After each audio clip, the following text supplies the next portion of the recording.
हम आप लाइव में आप सब लोगों का इस्तकबाल है। बरोज़ इतवार 20 जुलाई को Valpoi social and cultural forum की तरफ से नुहा सेलिब्रेशन हॉल वालपई में स्टूडेंट्स के लिए एक ओरिएंटेशन प्रोग्राम रखा गया था, जिसका नाम orientation program for UPSC aspirants था। इस प्रोग्राम में तालुके के 150 से ज़्यादा बच्चों ने हिस्सा लिया।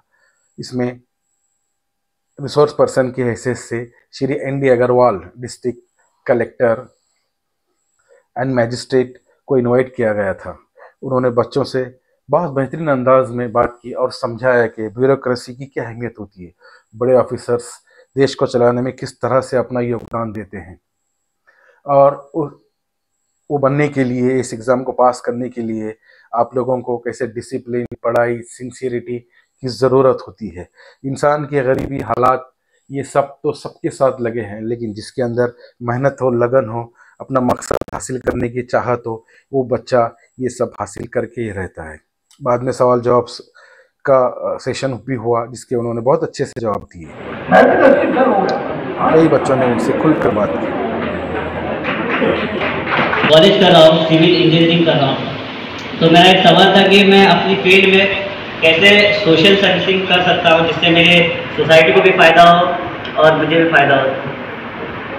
अभी एजुकेशन पर ध्यान दो, सोशल सर्विस पर नहीं। हाँ, मैं अपनी फील्ड में रह कैसे मैं अपनी सोसाइटी को फ़ायदा, बेनिफिट्स पहुँचा सकता हूँ। मैं क्या बोल रहा हूँ ना, पहले जो है एक लक्ष्य को प्राप्त कर लो। पहले जो है माय नेम इज सोबिया नावदार। मेरा ग्रेजुएशन हो गया है, तो मैं यूपीएससी टारगेट कर रही हूँ अभी next year.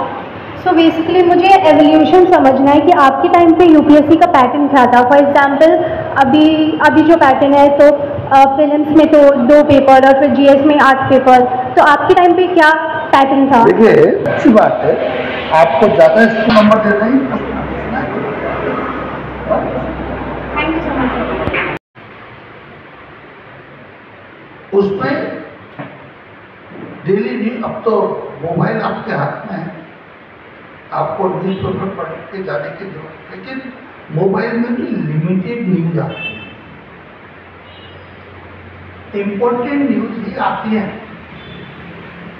So I suggest regular reading of the newspaper and magazines. You make it, जैसे हम रोजाना खाना खाते हैं, खाना खाने के बाद हमको पानी पीना जरूरी होता है, ऐसे ही दिन के अंदर न्यूज़पेपर और लाइब्रेरी में जाकर के मैगजीन पढ़ना।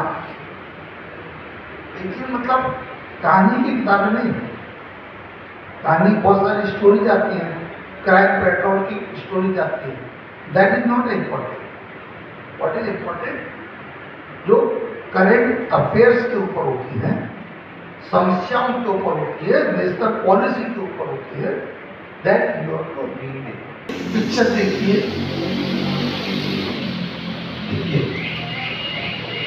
तो आपको उसका लास्ट का पार्ट जो है, जो लड़का जब सिलेक्शन कमेटी से झगड़ा करता है, पानी का एग्जाम्पल सामने रखता है कि मेरे को कांच के ग्लास में नहीं, मेरे को स्टील के ग्लास में पानी चाहिए, वो जस्ट टू मुझे याद है 19 सितंबर 1985 को मेरा इंटरव्यू हुआ था।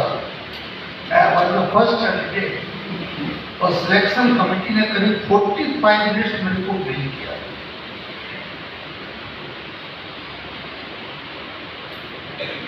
पहला मेरा उन पर विवाद हुआ था अंग्रेजी के ऊपर। एक मेंबर ने मुझसे कहा कि हम आपसे अंग्रेजी में प्रश्न पूछ रहे हैं और आप उसका उत्तर हिंदी में दे रहे हैं, तो सही है, आपको अंग्रेजी नहीं आती में करनी आती, लेकिन गोवा में तो आपको सब काम इंग्लिश में ही करना पड़ेगा, कैसे करूँ मैं? जैसे आप अंग्रेजी में प्रश्न पूछ रहे हैं और मैं हिंदी में उत्तर दे रहा हूं। यदि मैं गलत नहीं हूं तो मेरे उत्तर सब आपको सही लग रहे हैं।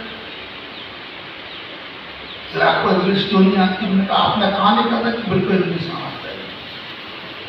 ये मैं आपको बता रहा हूँ सेल्फ कॉन्फिडेंस वाली बात के लिए। मेरा पूरा बायोडाटा आपके सामने है, प्राइमरी से लेके पोस्ट ग्रेजुएशन तक इंग्लिश मेरा कहीं सब्जेक्ट नहीं है उसमें, और आप उससे प्रश्न पूछते हो आपको इंग्लिश नहीं है। तो they have turn the pipe. आप उसमें डिस्कस किया कि लड़का जो कह रहा है सही कह रहा है, इसने तो इंग्लिश पढ़ी नहीं।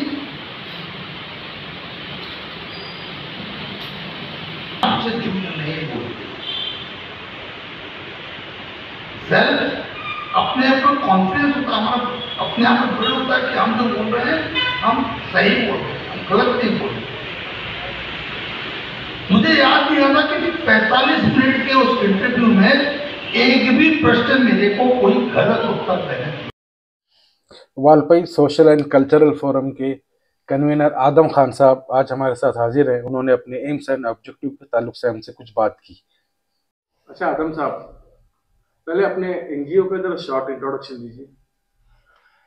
ये एनजीओ नया बना है और इसका नाम है वालपई social and cultural forum. Formation कब हुआ था इसका? ये रिसेंटली एक 3 माह पहले इसको। अच्छा, कितने प्रोग्राम कर चुके हैं अभी तक? हमने शुरुआत में बच्चों को एक नए तरीके से फेलिसिटेट किया। उनके घर जाकर हमने 4 टीमें बनाई और हमको घर जाकर जो है। कितने बच्चों को फेलिसिटेट किया आपने? हमने 50 बच्चों को फेलिसिटेट किया। अरे अभी क्या आपका जो परसों प्रोग्राम हुआ, कैसा रहा प्रोग्राम? प्रोग्राम अल्हम्दुलिल्लाह बहुत ही अच्छा रहा। इसमें जो है करीब 150 बच्चे पार्टिसिपेट किए। इसके बारे में बताइए, प्रोग्राम के पीछे का मकसद क्या, कितने बच्चों को इनवाइट किए, प्रोग्राम क्या था? प्रोग्राम की शुरुआत में हमने जो है ऑनलाइन प्री रजिस्ट्रेशन का नज़्म किया था। इसके थ्रू हमें जो है प्रोग्राम था क्या, मेन प्रोग्राम का नाम?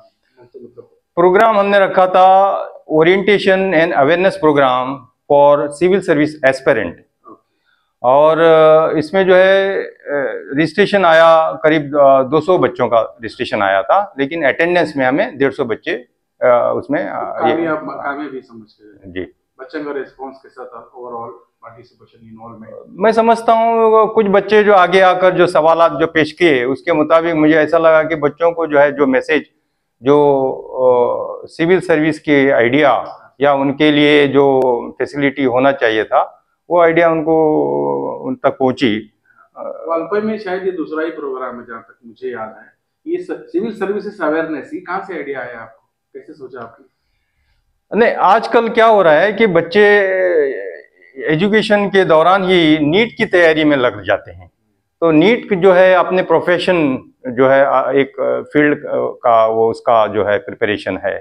वेरएज इसमें जो है सिविल सर्विस में जो है इसमें बच्चे ज़्यादातर ध्यान नहीं देते, या तो उसकी जो है तैयारी के लिए ग्रेजुएशन के बाद जो है उसका जो है आपको होना पड़ता है तैयार।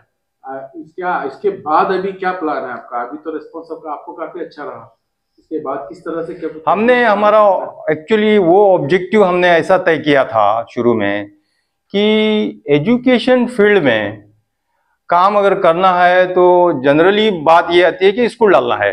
नहीं, हमने इसको कट किया इस बात को, क्यों तो यहाँ स्कूल का नज़्म बहुत अच्छा चल रहा है और सब स्कूलें बहुत करीब करीब है और सब मीडियम में स्कूल एजुकेशन मिल रहा है बच्चों को। तो हमने सोचा कि क्यों ना बच्चों के लिए फेलिसिटेटर हम बने, है ना, और जो है इनके डेवलपमेंट के लिए ऐसी चीज़ें हमने हमारे विजन में बनाए रखी है कि उनका पर्सनालिटी डेवलपमेंट हो, उनको जो है करियर गाइडेंस सर्विसेज आपने चुना। आगे चलकर आप क्या करने का प्लान है आपको? शुरुआत तो काफी अच्छी रही आपकी। बिल्कुल, हमें जो है बच्चों को जो है रिसोर्स हम लोग इंतजाम करेंगे। अच्छा। और जो है बच्चों को चाहे तो यूँ समझो कि करियर गाइडेंस भी हो और उनका काउंसलिंग भी हो। करियर के मामले में, ठीक है। और इसके साथ हम लोग जो है पर्सनैलिटी डेवलपमेंट के प्रोग्राम चलाएंगे बच्चों को, क्यों, तो इससे जो है कॉन्फिडेंस लेवल बच्चों का बढ़ता है। अच्छा, बहुत अच्छी बात है। अच्छा, आपके एनजीओ में कितने लोग जुड़े हैं और कब से काम कर रहे हैं आप लोग? कितने लोग जुड़े हैं मेंबर्स आपके? हमारे मेंबर्स हैं 20-22 है। अच्छा। हाँ, तो एक्टिव मेंबर जो है हमारे 18 है अभी। असल में जनरल जो बॉडी है वो 22 की है। जी जी। अच्छी बात। चलिए, आगे के काम के लिए आपको बेस्ट ऑफ लक। कुछ और आप कहना चाहेंगे, कुछ मैसेज देना चाहेंगे दूसरे एनजीओस को? क्योंकि प्रोग्राम आपका काफी अच्छा रहा, बहुत कम टाइम में प्लानिंग के साथ सिस्टमैटिक इवेंट मैनेजमेंट जो था आपका, बराबर 2 घंटे के अंदर मेरे ख्याल से 10 से 12:30 खत्म हो गया जी, 2 घंटे के अंदर बराबर। और रिसोर्स पर्सन को भी भरपूर टाइम मिला। सही बात है। प्रोग्राम काफी अच्छा रहा। कुछ कहना चाहते हैं? हाँ, मैं एक ही बात यहाँ कहना चाहूंगा कि जो लोग इससे जुड़े हैं इस तंजीम से, ये जो है विजनरी लोग हैं और इनके उसके बदौलत, इनकी मैच्योरिटी के बदौलत जो है हमने इसको ऑर्गेनाइज ढंग से करने की हमें थोड़ी सी कामयाबी मिली। और मैं समझता हूँ अगर लोग जो है हमारा साथ देंगे और हमारे खास करके जैसा हमने स्कूल ने कोऑपरेशन किया, हम लोग जो है एजुकेशन के फील्ड में जो है डेफिनेटली कुछ ना कुछ करेंगे। साथ मतलब क्या, किस तरह का साथ की उम्मीद रख रहे हैं लोगों से? साथ अगर हम स्कूल की तरफ से कहें तो बच्चे थोड़ा इग्नोरेंस रहता है, और इसमें अगर टीचर खास करके अगर उसमें बच्चों को मोटिवेट किए पार्टिसिपेट करने के लिए, तो ये बड़ा साथ रहेगा इस काम में। अगर उन्होंने हमें साथ देते हैं तो यही काम चाहिए, इसके अलावा और क्या चाहिए। फंड रेजिंग आप किस तरह से करोगे? फंड रेजिंग हमने बाहर हम डोनेशन वगैरह अब नहीं गए हैं। हमारे जो लोग जो मेंबरान हैं, इनके ये जो है कंट्रीब्यूट करते हैं, बजट बनाते हैं उसका, और उस बजट के हिसाब से ये लोग कंट्रीब्यूट करते हैं। चलिए, आगे के फ्यूचर प्रोग्राम के लिए आपको प्लान्स के लिए best of luck. Thank you.